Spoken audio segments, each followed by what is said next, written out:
Helo pawb, mae Sioned ydw i.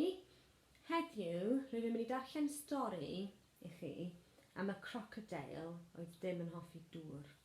Okay. Ydych chi yn barod?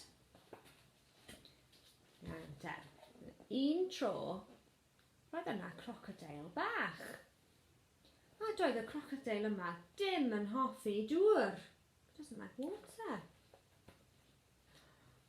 Roedd yn ysu chwarae gyda'i briodydd a'i chwiorydd, ond roedden nhw'n rhy brysur o lawer yn nofio. His brothers and sisters are too busy to play with him. A doedd y crocodile bach yma ddim yn hoffi nofio. He doesn't like swimming. Mae'r ben ei hunan. He's on his own. Roedd e wrth ei bodd yn dringo coed.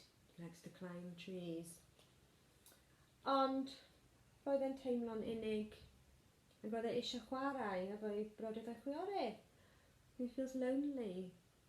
Felly, dyma'r crocodile bach yn cael syniad. He has an idea.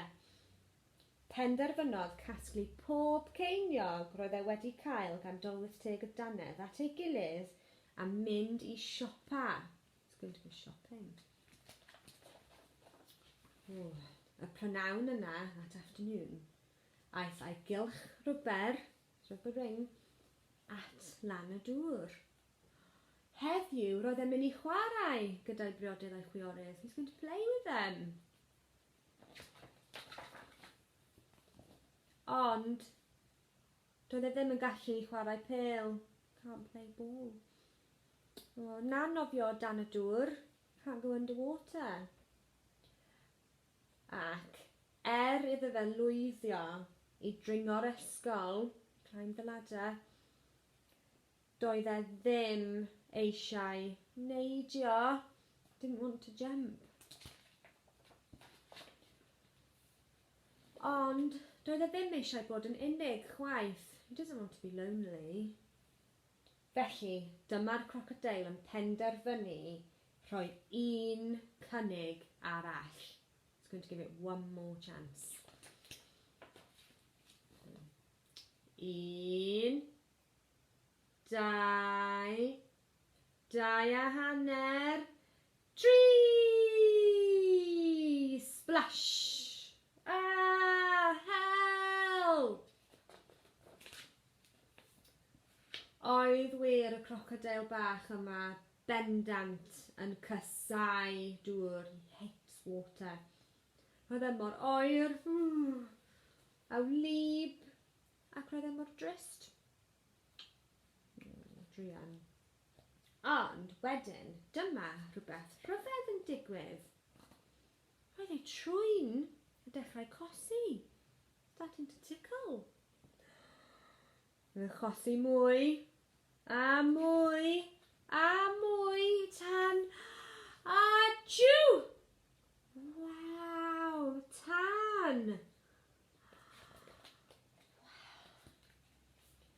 Doedd y crocodile bach yma ddim yn hoffi dŵr, achos dim crocodile oedd e wedi'r cyfan.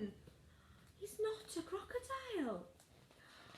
Pa anifail sydd yn anadlu tân? Which animal breathes fire? Draig, dragon. A doedd y draig bach yma ddim wedi ei eni, nofio. He wasn't born to swim. Na. Roedd e wedi ei eni i anadlu tân. He's born to breathe fire.